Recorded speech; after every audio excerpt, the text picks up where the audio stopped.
Hello दोस्तों, स्वागत है आपका इस वीडियो में। मैं हूं कोमल शर्मा और आज हमारा मोस्ट इंपोर्टेंट कॉन्सेप्ट सीरीज का लेक्चर नंबर 2 है। फर्स्ट में हमने क्या किया है, बायोकेमिस्ट्री शुरू की हुई है क्योंकि ये फर्स्ट यूनिट है। और हम कैसे करने वाले हैं, सबसे पहले हम करेंगे बेस क्लियरिंग कॉन्सेप्ट, वो कंप्लीट होने के बाद फिर हम करेंगे मोस्ट इंपोर्टेंट कॉन्सेप्ट। तो अभी हमने क्या किया है, अगर बात करना चाहें तो बेस क्लियरिंग कॉन्सेप्ट का जो हमारा structure of atom and molecule, elements and compound, ये टॉपिक हम अपनी लास्ट वीडियो में कंप्लीट कर चुके हैं। आज हम करने वाले हैं केमिकल बॉन्ड्स क्या होते हैं, ठीक है ना। आज हम पढ़ने वाले हैं केमिकल बॉन्ड्स क्या होते हैं। तो चलिए अपनी वीडियो शुरू करते हैं with this topic, that is chemical bond. Chemical bond, आखिर केमिकल बॉन्ड होते क्या हैं, ये कैसे बनते हैं, कहाँ बनते हैं, कितने टाइप के होते हैं, ये सब हम देखने वाले हैं आज के टॉपिक में, केमिकल बॉन्ड्स में। तो आपको याद हो कि लास्ट टाइम हमने एटम्स के बारे में पढ़ा था और फिर हमने जाना था कि जब ये एटम कंबाइन हो जाते हैं तो मॉलिक्यूल्स की फॉर्मेशन कर देते हैं। आई थिंक आपको ये याद होगा। लेकिन अभी सवाल ये है कि वो एटम कंबाइन होते कैसे हैं, या फिर ये कहिए कि मॉलिक्यूल फॉर्म कैसे होते हैं। तो वो होते हैं form with the help of these chemical bond. For example, आपके पास एक मॉलिक्यूल, एक एटम है, एक दूसरा एटम है, इस तरीके से कई सारे एटम आपके पास है। हमें पता है कि ये एटम कंबाइन करेंगे और मॉलिक्यूल बना देंगे। लेकिन कंबाइन करते कैसे हैं, ये कंबाइन करते हैं with the help of chemical bonds, with the help of chemical bonds, और फिर ये बना देते हैं मॉलिक्यूल्स। तो इन केमिकल बॉन्ड और इन केमिकल फोर्स ऑफ अट्रैक्शन के कारण ही ये एक दूसरे के साथ में जुड़े हुए रहते हैं और मॉलिक्यूल बना देते हैं, ठीक है। तो केमिकल बॉन्ड होते क्या है, these are the attraction between atoms to form the molecule. यानी कि ये वो अट्रैक्शन है जो कि एटम्स को बांध के रखता है जिससे कि फॉर्म हो सके मॉलिक्यूल। अब हम जान लेते हैं कि ये जो केमिकल बॉन्ड है ये कितने टाइप के होते हैं।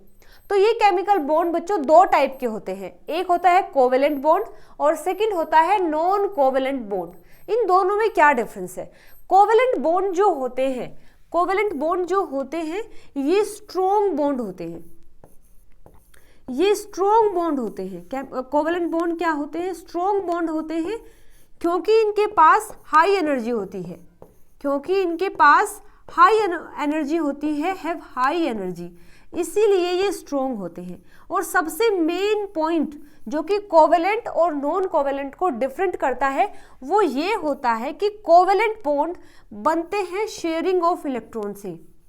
ये जो कोवेलेंट बॉन्ड होते हैं ये इलेक्ट्रॉन की शेयरिंग से बनते हैं। अब अगर बात करें नॉन कोवेलेंट की तो ये वीक इंटरेक्शंस होती हैं, ये थोड़े वीक होते हैं एज कंपेयर टू कोवेलेंट। तो ये वीक इंटरेक्शंस होते हैं और वीक क्यों होते हैं, क्योंकि इनके पास जो एनर्जी है वो लोअर है as compare to covalent bond, ठीक है। तो यहां पर हम लिखेंगे कि have lower energy, have lower energy.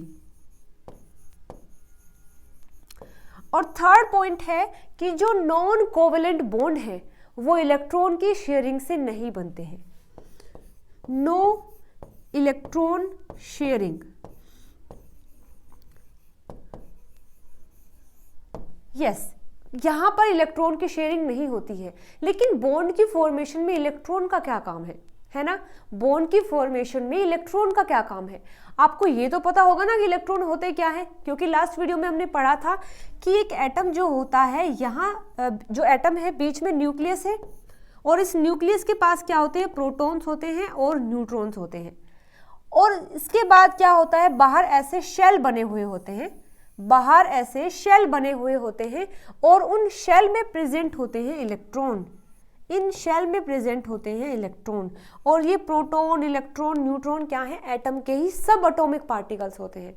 यानी कि ये ऐसे पार्टिकल है जो कि एटम के अंदर होते हैं। तो ये जो इलेक्ट्रॉन है बेसिकली ये हेल्प करते हैं बॉन्ड की फॉर्मेशन में, ठीक है ना।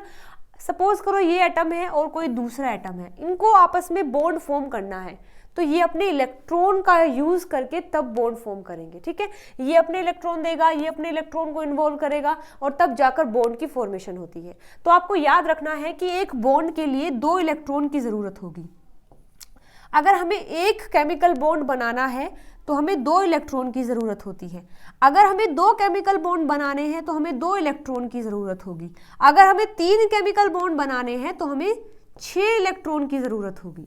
ठीक है, अगर 1 बनाना है तो 2 बनाने हैं तो 4 और 3 बनाने हैं तो 6 इलेक्ट्रॉन की हमें ज़रूरत होती है।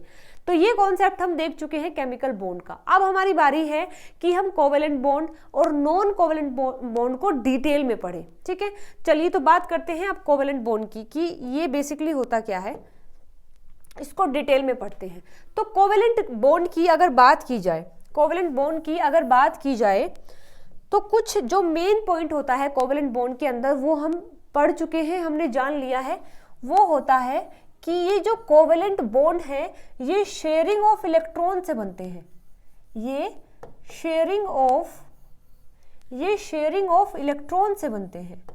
और कोवेलेंट बॉन्ड में क्या होता है, इक्वल डिस्ट्रीब्यूशन होता है, इक्वल डिस्ट्रीब्यूशन होता है इलेक्ट्रॉन का,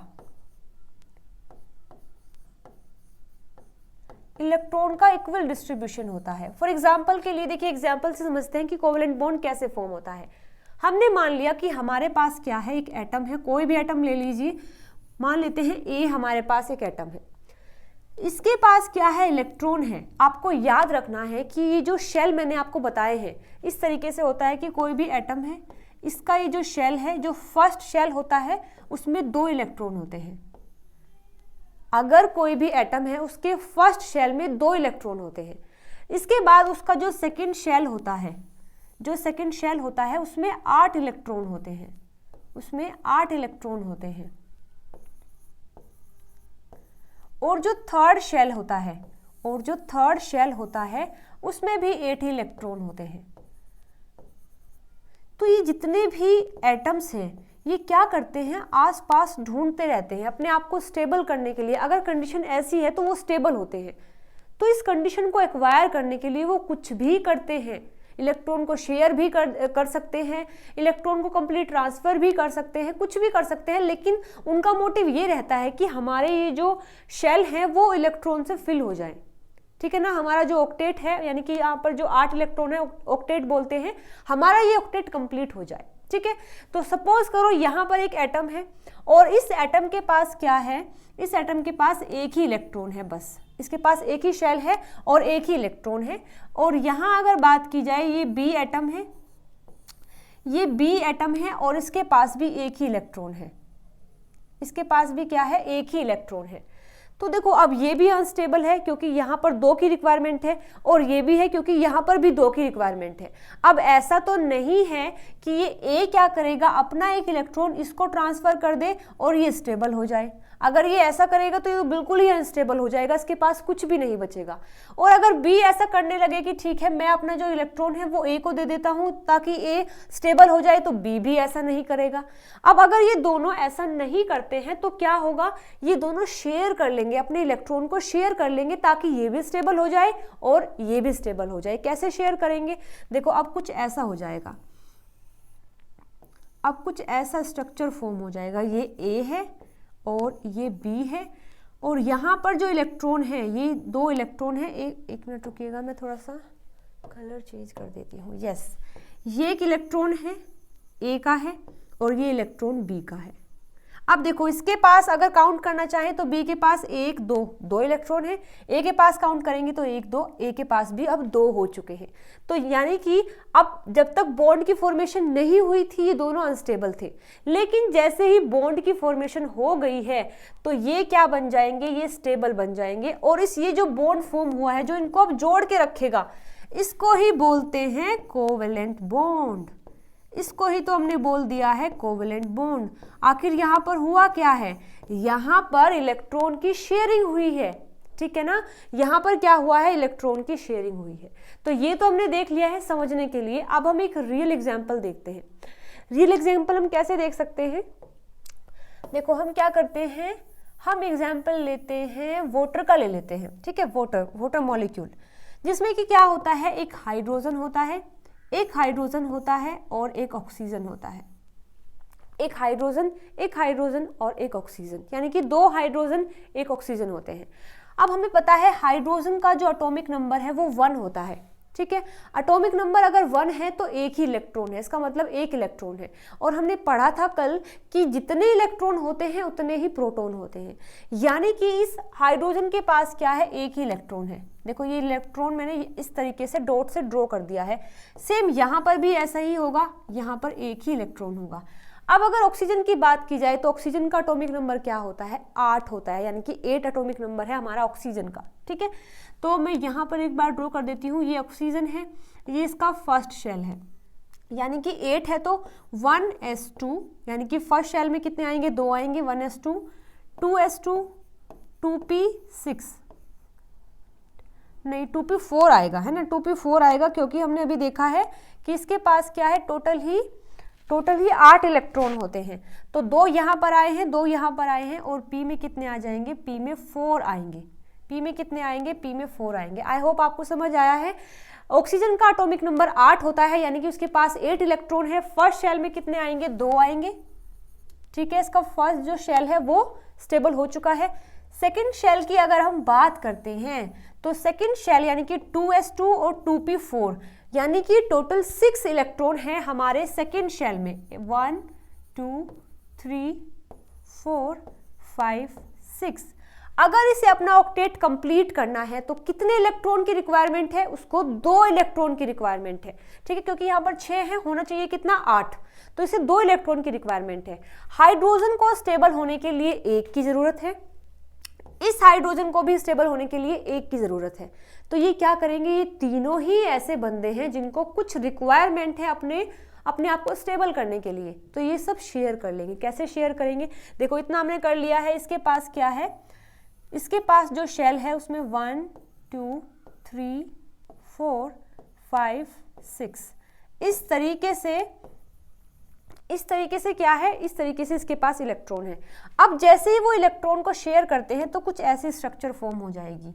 ये ऑक्सीजन है, ये इसका शेल है, ये ऑक्सीजन है, ये इसका शेल है। यहाँ पर देखो एक इलेक्ट्रॉन जो कि ऑक्सीजन का है, एक इलेक्ट्रॉन जो कि ऑक्सीजन का है, ये ऑक्सीजन का है। ठीक है, और ये हाइड्रोजन का है, ये ऑक्सीजन का है, ये हाइड्रोजन का है। व्हाट इज दिस, ये हाइड्रोजन का है। ठीक है, तो यहाँ आ जाएगा हाइड्रोजन, और यहाँ पर भी आ जाएगा हाइड्रोजन, यहाँ पर भी आ जाएगा हाइड्रोजन। तो 4 तो ये हो चुके हैं, और इसके पास 4 ऑलरेडी है। ठीक है, तो देखो अभी यहाँ हुआ क्या है। अगर ऑक्सीजन की बात की जाए तो 1 2 3 4 5 6 7 8 ऑक्टेट कंप्लीट। अगर हाइड्रोजन की बात की जाए तो इसके पास 2 कंप्लीट है, इसके पास भी 2 कंप्लीट है। तो इस तरीके से ये पूरी स्ट्रक्चर जो है अब स्टेबल हो चुकी है। ऑक्सीजन भी स्टेबल हो चुका है और दोनों हाइड्रोजन भी स्टेबल हो चुके हैं। तो यहाँ पर अब ये क्या रहेंगे, तीनों एक साथ में रहेंगे, और यहाँ पर जो बॉन्ड बनेगा, ये जो बॉन्ड बना है इसको बोलते हैं, ये जो 2 बॉन्ड बने हैं इनको बोलते हैं कोवेलेंट बॉन्ड, इन्हीं को तो बोलते हैं कोवेलेंट बॉन्ड। आई होप आपको ये समझ आया है कि कोवेलेंट बॉन्ड में शेयरिंग ऑफ इलेक्ट्रॉन कैसे होती है।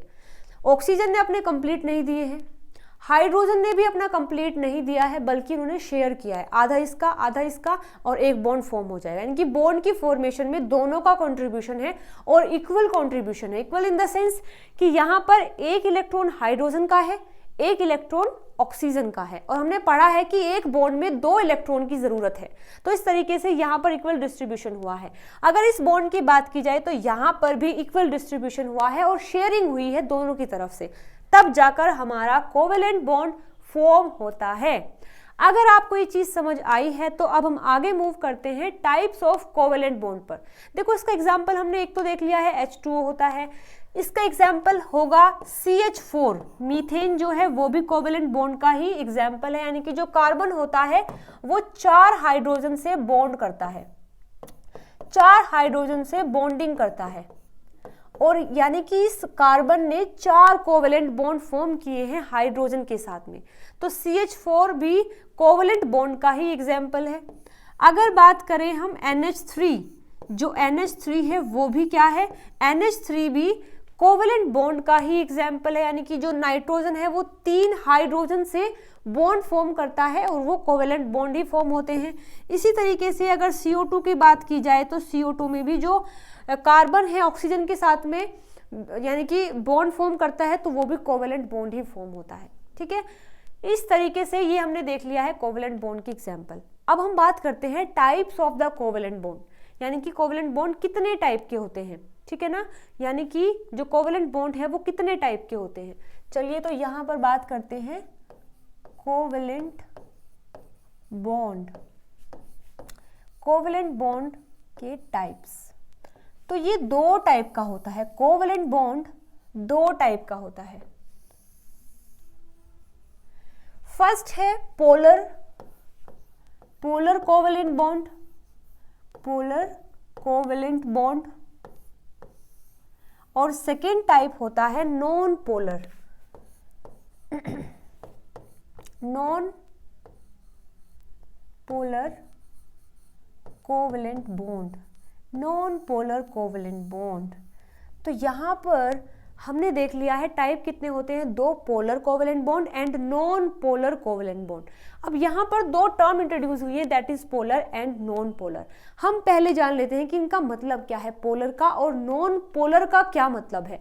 तो देखो, पोलर से मतलब होता है पोलैरिटी, पोलैरिटी यानी कि आपके पास कोई भी मॉलिक्यूल है, अगर उन पर कोई चार्ज है, पॉजिटिव या नेगेटिव चार्ज है, तो उनके पास पोलैरिटी है और वो मॉलिक्यूल पोलर कहलाएगा।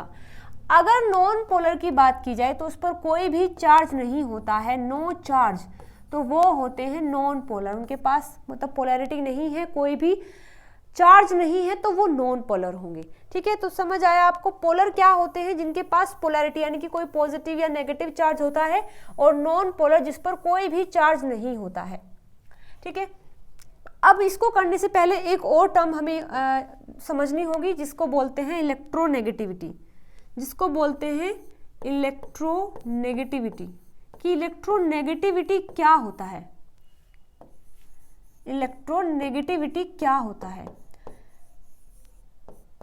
इलेक्ट्रोनेगेटिविटी से मतलब है कोई भी एटम जब इलेक्ट्रॉन को शेयर करता है, ठीक है ना, आपके पास फॉर एग्जांपल 2 एटम हैं और वो क्या कर रहे हैं, बॉन्ड की फॉर्मेशन करने के लिए, बॉन्ड की फॉर्मेशन करने के लिए इलेक्ट्रॉन को शेयर कर रहे हैं। अब उनमें से अगर कोई एटम ऐसा है जो कि जो इलेक्ट्रॉन शेयर हुआ है उसको अपनी तरफ अट्रैक्ट कर रहा है ज़्यादा पावर से, तो उसको वो जो पावर है यानी कि शेयर इलेक्ट्रॉन को अपनी तरफ अट्रैक्ट करने की जो पावर है उसको बोलते हैं इलेक्ट्रोनेगेटिविटी। ठीक है, बात समझ आई। यानी कि फिर से देख लेते हैं एक बार कि कोई भी एटम या फिर कोई भी जब 2 एटम क्या करते हैं, बॉन्ड फॉर्मेशन के लिए इलेक्ट्रॉन को शेयर करते हैं, तो उनमें से हो सकता है एक इलेक्ट्रॉन के पास ज़्यादा पावर है कि उस शेयर इलेक्ट्रॉन को अपनी तरफ अट्रैक्ट करने की। ठीक है, तो ये जो पावर होती है इसको बोलते हैं इलेक्ट्रोनेगेटिविटी। फिर इलेक्ट्रोनेगेटिविटी क्या होता है, the power of A atom, the power of an atom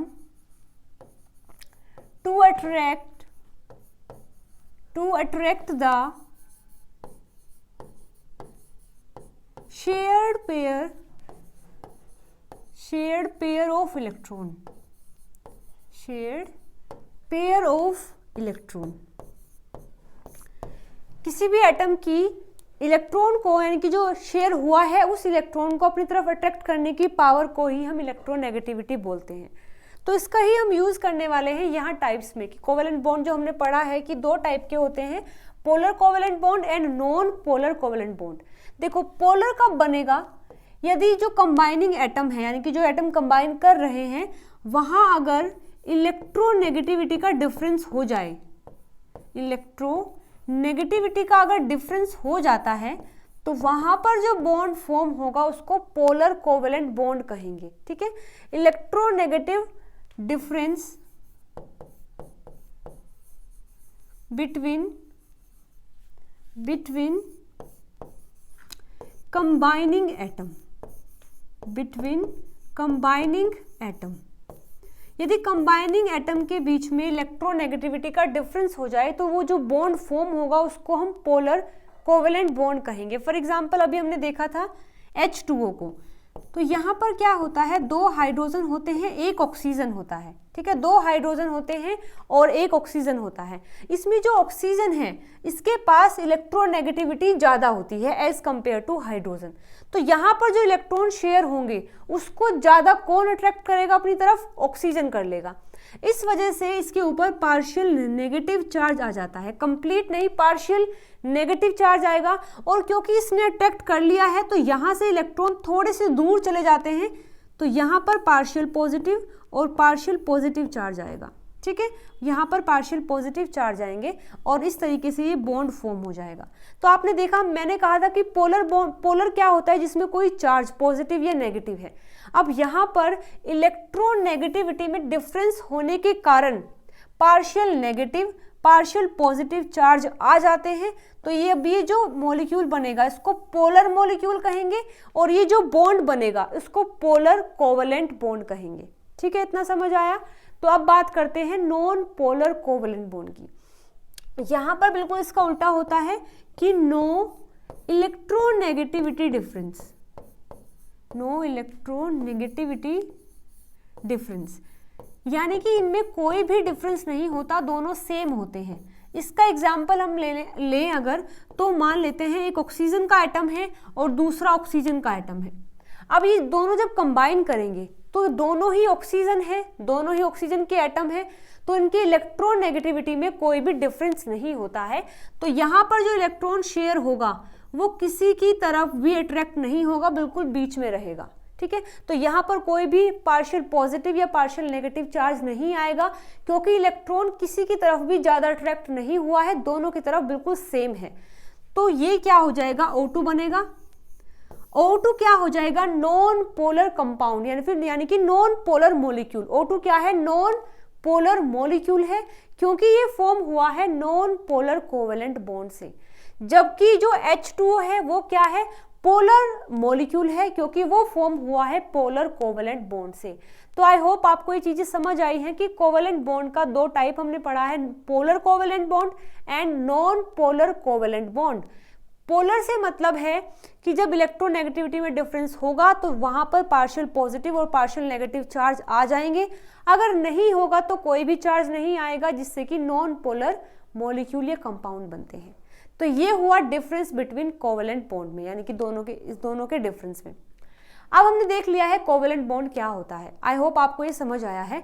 अब कोवेलेंट बॉन्ड जैसा ही एक बॉन्ड होता है, ठीक है, जिसको हम नॉन कोवेलेंट में नहीं रखते, हालांकि क्या मान के चलते हैं कि अल्टरनेटिव ऑफ कोवेलेंट बॉन्ड होता है, उस बॉन्ड का नाम है कोऑर्डिनेशन बॉन्ड, कोऑर्डिनेट बॉन्ड। और इसको ही हम डेटिव बॉन्ड भी बोलते हैं, इसको हम डेटिव बॉन्ड भी बोलते हैं, डेटिव बॉन्ड। और ये क्या है, अल्टरनेट टू द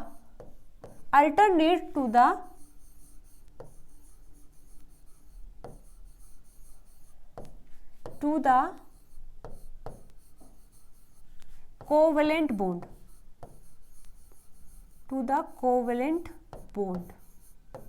ऐसा क्यों, ऐसा इसलिए क्योंकि ये जो कोऑर्डिनेट बॉन्ड है ये भी शेयरिंग ऑफ इलेक्ट्रॉन से ही बनता है और कोवेलेंट बॉन्ड भी शेयरिंग ऑफ इलेक्ट्रॉन से ही बनता है। लेकिन फिर ये डिफरेंट क्यों है, ये डिफरेंट इसलिए है क्योंकि कोवेलेंट जो कोऑर्डिनेट बॉन्ड है उसमें एक एटम की तरफ से ही शेयर होता है ना।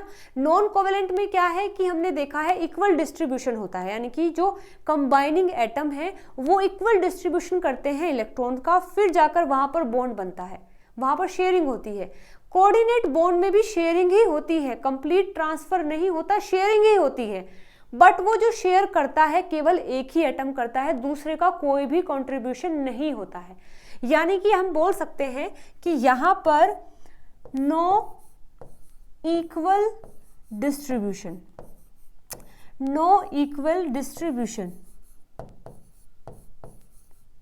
Of electron, no equal distribution of electron.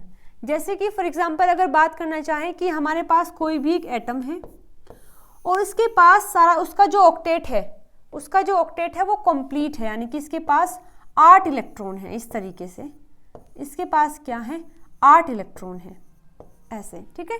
तो इसका ऑक्टेट कंप्लीट है, यानी कि कंप्लीटली क्या है, स्टेबल है। अब यहाँ पर मैंने कोई एक एटम लिया है, यहाँ पर मैंने क्या किया, एक एटम लिया और फिर मैंने देखा कि इस एटम में क्या है, ये स्टेबल नहीं है, ये स्टेबल नहीं है, इसके पास कोई भी इलेक्ट्रॉन नहीं है।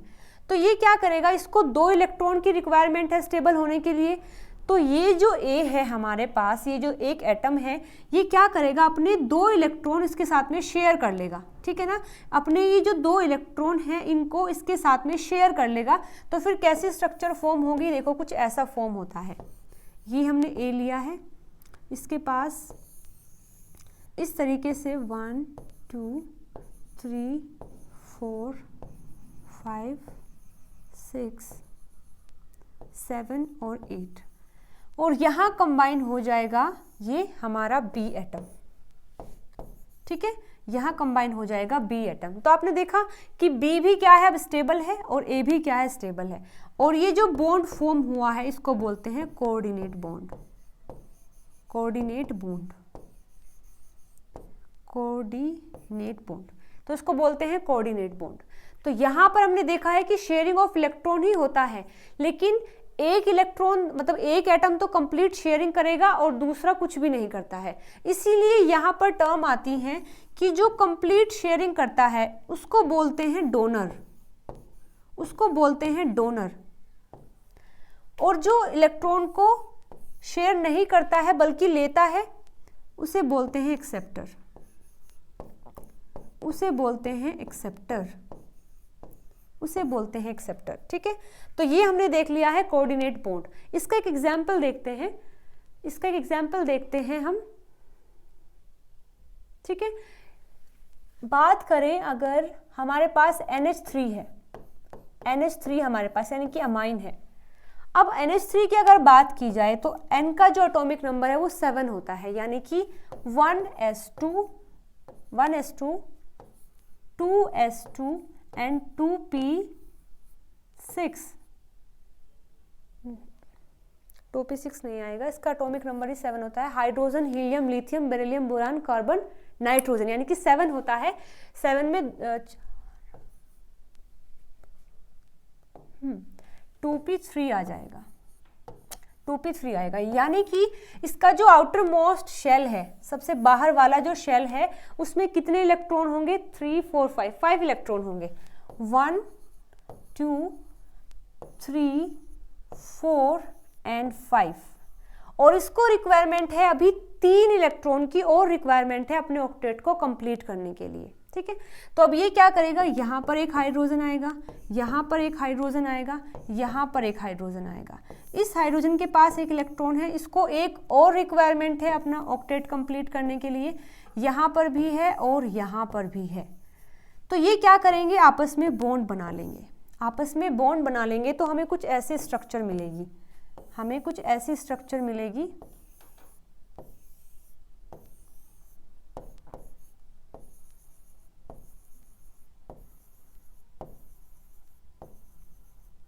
छह ये हो गए हैं, 7 8। तो नाइट्रोजन का जो ऑक्टेट है, नाइट्रोजन का जो ऑक्टेट है वो कंप्लीट हो चुका है, यानी कि ये जो नाइट्रोजन है फुली स्टेबल है, इसके पास 8 इलेक्ट्रॉन ऑलरेडी है, ठीक है। तो ये जो तीनों बॉन्ड फॉर्म हुए हैं, ये जो तीनों बॉन्ड फॉर्म हुए हैं ये कोवेलेंट बॉन्ड हैं। ये कौन से बॉन्ड है, कोवेलेंट बॉन्ड है। क्यों है कोवेलेंट, क्योंकि यहाँ पर इक्वल डिस्ट्रीब्यूशन किया है, दोनों ने इक्वल शेयरिंग की है, एक इलेक्ट्रॉन इसने दिया है, एक इलेक्ट्रॉन इसने दिया है, लेकिन अभी भी इस नाइट्रोजन के पास 2 इलेक्ट्रॉन है, 2 इलेक्ट्रॉन है। और हमने देखा कि यहाँ पर एक बेचारा हाइड्रोजन पॉजिटिव है, यानी कि हाइड्रोजन का एटॉमिक नंबर 1 होता है, उसके पास एक ही इलेक्ट्रॉन है, और अगर H पॉजिटिव आया है तो इसका मतलब है कि इसके पास जो एक इलेक्ट्रॉन था उसने उसे भी डोनेट कर दिया है, यानी कि लूज कर दिया है। तो मतलब ये हुआ कि H पॉजिटिव के पास अब एक भी इलेक्ट्रॉन नहीं है, और इसको अगर अपने शेल फर्स्ट शेल कंप्लीट करना है तो उसको 2 इलेक्ट्रॉन की ज़रूरत है। तो ये क्या करेगा, ये नाइट्रोजन जो है ये अपने इलेक्ट्रॉन शेयर कर लेगा विद हाइड्रोजन। तो हाइड्रोजन के साथ में शेयर करेगा तो कैसा होगा, फिर कुछ ऐसी स्ट्रक्चर फॉर्म हो जाएगी कि यहाँ पर हाइड्रोजन आ जाएगा। तो नाइट्रोजन का ऑक्टेट अभी भी कंप्लीट है, साथ साथ उसने क्या कर दिया है, हाइड्रोजन को भी स्टेबल कर दिया है। तो आप अगर यहाँ पर देखते हैं तो नाइट्रोजन ने ही सब कुछ शेयर किया है, नाइट्रोजन ने ही दोनों इलेक्ट्रॉन दिए हैं, हाइड्रोजन का कोई भी रोल नहीं है क्योंकि हाइड्रोजन के पास कुछ था ही नहीं। तो नाइट्रोजन को हम कहेंगे डोनर, नाइट्रोजन को हम कहेंगे डोनर और हाइड्रोजन को हम कहेंगे एक्सेप्टर, हाइड्रोजन को हम कहेंगे एक्सेप्टर। और ये जो बॉन्ड फॉर्म हुआ है, देखो ये जो तीनों बॉन्ड फॉर्म हुए हैं ये है कोवेलेंट बॉन्ड, कोवेलेंट बॉन्ड। और ये जो बॉन्ड फॉर्म हुआ है ये वाला, ये है कोऑर्डिनेट बॉन्ड, ये है कोऑर्डिनेट बॉन्ड। और अब जो स्ट्रक्चर हमें मिलेगी वो कुछ ऐसी होगी। अभी तक तो ये क्या थी, ये वाली स्ट्रक्चर तो क्या थी, NH3 थी। अब ये स्ट्रक्चर क्या हो जाएगी, NH4 पॉजिटिव। ठीक है, तो NH4 में दो टाइप के बॉन्ड है, एक कोवेलेंट है, एक कोऑर्डिनेट है। और NH3 में केवल एक ही टाइप का बॉन्ड है, दैट इज कोवेलेंट बॉन्ड। तो बात समझ आई, ये है हमारा कोऑर्डिनेट बॉन्ड। तो ये दोनों ही एक तरीके से शेयरिंग ऑफ इलेक्ट्रॉन से बनते हैं, इसलिए हम कोऑर्डिनेट बॉन्ड को डायरेक्टली कोवेलेंट भी नहीं बोलते हैं और डायरेक्टली नॉन कोवेलेंट भी नहीं बोलते हैं, क्योंकि यहाँ पर शेयरिंग हुई है तो इसलिए नॉन कोवेलेंट नहीं कहेंगे, इक्वल डिस्ट्रीब्यूशन नहीं है तो कोवेलेंट भी नहीं कहेंगे, इसलिए हम इसको अलग ही रखते हैं कोऑर्डिनेट बॉन्ड।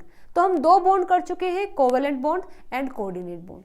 कल वाली वीडियो में हम करेंगे नॉन कोवेलेंट बॉन्ड। ठीक है, हम पढ़ने वाले हैं नॉन कोवेलेंट बॉन्ड के बारे में। तो आज की इस वीडियो में दोस्तों इतना ही जानकारी। अगर आपको अच्छी लगी है तो वीडियो को लाइक शेयर सब्सक्राइब जरूर से करना। Thank you.